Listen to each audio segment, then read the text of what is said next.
That's a big nick. That is a big one, and he walks Abbott into the action here at the SCG. Well worth a shout. Abbott's really interested. So's the umpire. Heaved away to the next side. He knows this ground already. Shot. That's what he can do, Sean Abbott. Well, that sounded really good. So Abbott turning it on here. It's been a wonderful innings on his home ground. Sean Abbott, his second one-day international 50. Look at those, the all-round skills on display at his home, the Sydney Cricket Ground. He gets to wear those Australian colours again in the upcoming T20 series in the West Indies. Welcome, Sean Abbott. Thanks, guys. Thanks for having me on. Yeah, now Sydney may be your home, obviously, but you're in beautiful Brisbane as we speak. How is it? Yeah, cold, mate. I was hoping to be a little bit warmer flying up here this afternoon for a little 3-day camp, but it's freezing. So, yeah, if we could sort that out for tomorrow, that'd be great. Tell me this. Look, we've got plenty to talk to you about. I just want to get back to Pakistan, the Super League that you were in, because that sounded incredibly hairy, the exit from Pakistan when there was the conflict, Pakistan and India. You guys left, especially chartered plane. The timing of the leaving was crucial. Just talk us through it. Yeah, it was very different for everyone. But personally, for me, I found it quite a traumatic experience, to be honest. We're pretty lucky in one sense that, you know, for the tournament to go ahead anyway, most of us are in the same hotel. So a lot of us were just hanging out in David Warner's suite, you know, trying to get to the bottom of all the propaganda and the fake news. And we get a few, you know, screenshots or things sent to us from the guys in India. Is this true? And a lot of it wasn't, to be honest. But, yeah, it got a little bit hairy. The way out was a bit, you know, we were wondering why we were sitting on the tarmac for half an hour. And then when we landed in Dubai a few hours later, we found out that a drone or something was shot down about 20 minutes before we got there. And they were just cleaning it up while we were waiting on the tarmac. And then the airbase had been attacked since we'd taken off. So, yeah, I only just made it out, as it turned out. That is full on. Still in the subcontinent. Yeah. In 2022, you were boarded auction by the Sunrisers Hyderabad. How does it feel to be auctioned, and what are the emotions that you're going through as you're being auctioned?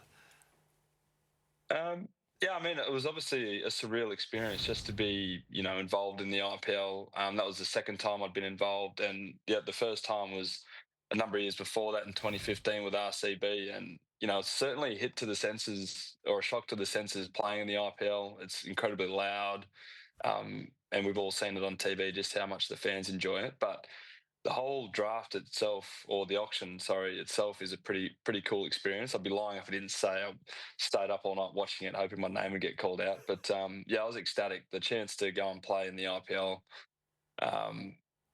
you know, is a fantastic opportunity. I think it's the best domestic league in the world. It's so competitive. The players you get to play with and against are unbelievable. So, yeah, something I look back on fondly. But the whole auction experience is a bit of a circus, to be honest. Sean, the whole Australian Test attack are your New South Wales teammates. Starved you of an opportunity. How do you balance the opportunity with friendship? Yeah, I mean, I've said it a few times, but I think, you know, whilst these guys are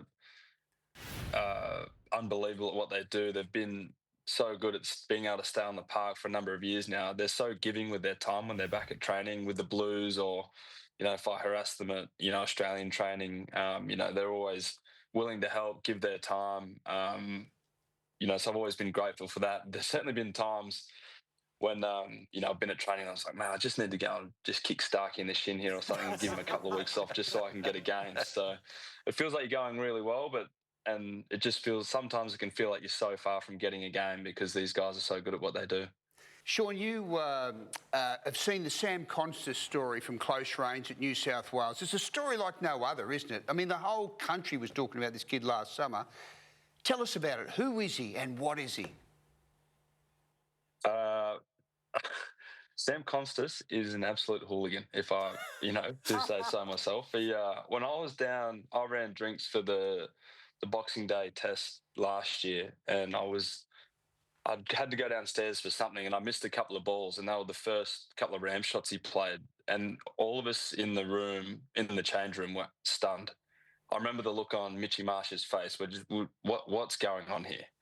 And then, that's just the way he plays. But and then there was our last game of the year for the Blues. We'd done a heap of time in the dirt. We didn't bowl very well, dropped a few catches, and the Tassie boys were all over us. And Sammy Consis went out to bat that night, and he had Rolly Meredith charging down the hill, bowling absolute rockets.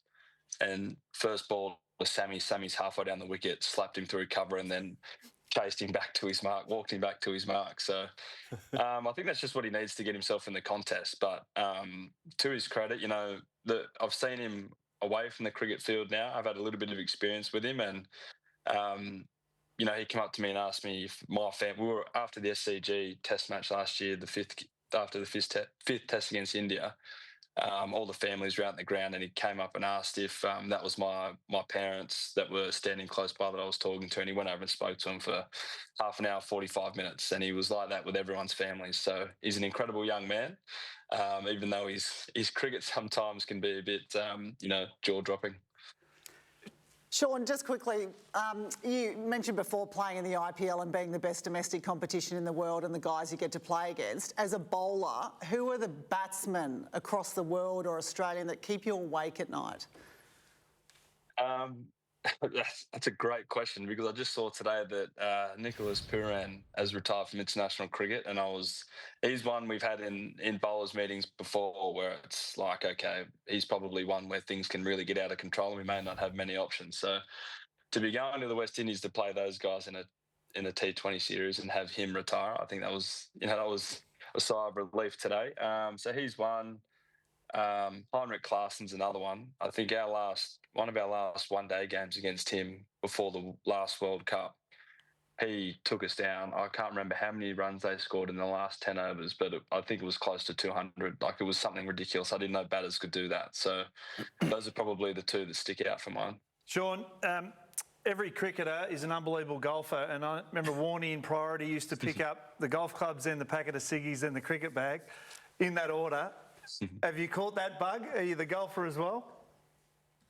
Yeah, mate, I am absolutely struck by the golfing bug. My bags still haven't made it back from Pakistan, but in the 4 weeks I've been home, I've managed to get myself some new ones. But they haven't got a scratch on them because I'm an away trip golfer only at the moment. So trying to give my wife a bit of a break from the solo parenting that she's done for the last 3 years or so. So, but yeah, got a round of golf lined up tomorrow finally. Hopefully I can, hit him straight with the new sticks and take Josh Felipe's money.